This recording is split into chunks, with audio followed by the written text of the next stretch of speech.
Welcome to the second webinar where we're going to talk about ideas to get more thinking out of students in less time. So we're going to focus on some activities. So this is the second webinar, but I'm actually going to break it into 5 different videos just to kind of chunk it out for you so it's not just one very, very long video. And by the way, I am Tanya Driscoll.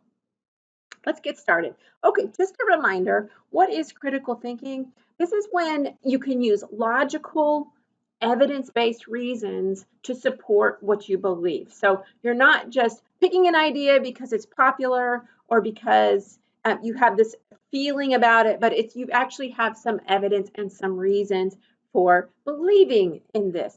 And so if kids are like creating something, they have reasons for doing what they're doing. If they're having a discussion, they're making a point that's based on some kind of evidence.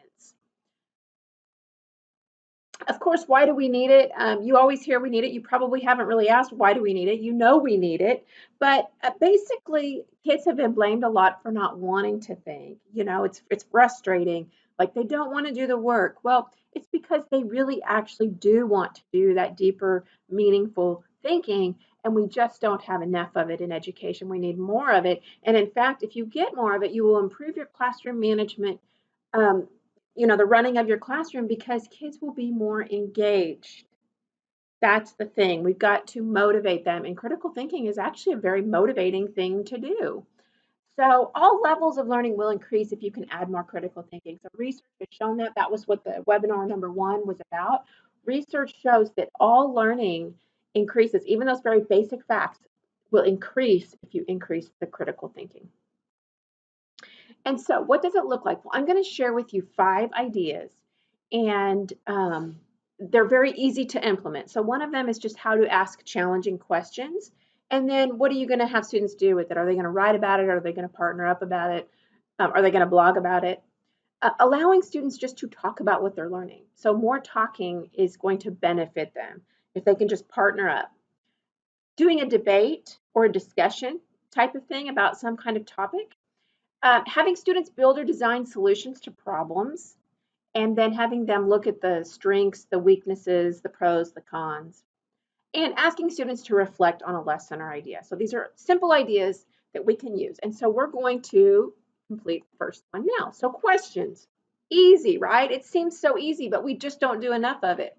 You can ask questions in many, many ways. You could have students journal, blog. It could be part of a discussion. It could be discussion preparation. It could be an exit ticket.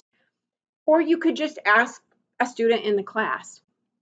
So there's some question stems to help you get started, and those are linked in the course itself if you want to refer to those. But let's just take a look up at some of them now. So you can think about the who, what, when, where, and why. Who benefits from a webinar like this? Who is harmed by webinars? I mean, is there anyone being held back? Maybe. Is there another alternative? What are the obstacles to overcome? What are the flaws and benefits of the design of webinars? What is the best time to implement webinars? So those are some questions just focused on webinars to kind of make it relevant to what we're doing right now. But if you think about that in any topic, you could ask a question like that. You could find something that fits to get kids really thinking more deeply. So, of course, I have some ideas here for English, like what did the author mean by this? Is there an example of this plot in the real world? In math, is there another way to solve this math problem? I mean, that would be great. So many kids get so frustrated that there's only one way to solve a math problem, and really there are multiple ways. That's not the point, right? The point is you're just trying to show them this one process so they can use it for something else. But hey, ask them, is there another way to do this? And then you could evaluate whether that other way is better or maybe not. Maybe it's worse. What is the usefulness of linear equations? How could this formula be of use to someone in the real world? Science, who decides which energy to use? Why are Legos so expensive? What are the consequences of a new medicine? History, is war always a bad idea? What does it mean to be a country? Whose responsibility is it to feed people? Or art, music, and drama, what did the creator mean by this? What is another piece that is like this one? Who should decide what is art and what isn't? So those are actually some very deep thinking type of questions. These are the guidelines for using questions, things you could keep in mind. So Ask questions that have more than one answer. If you're trying to, just come up with questions, think about that. If you're going to ask students in the whole class, provide some wait time, just some pause. Kids have to have time to think to get a good response. You could ask follow-up questions. So if one student has provided an answer, you can ask another student, what would you add to that? Or do you agree with that? When you're providing feedback, you don't want to confirm or deny a student response.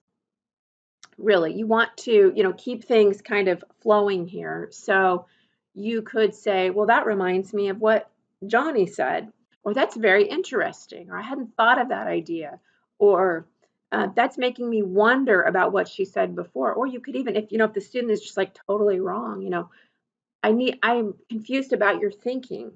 Can you explain it further?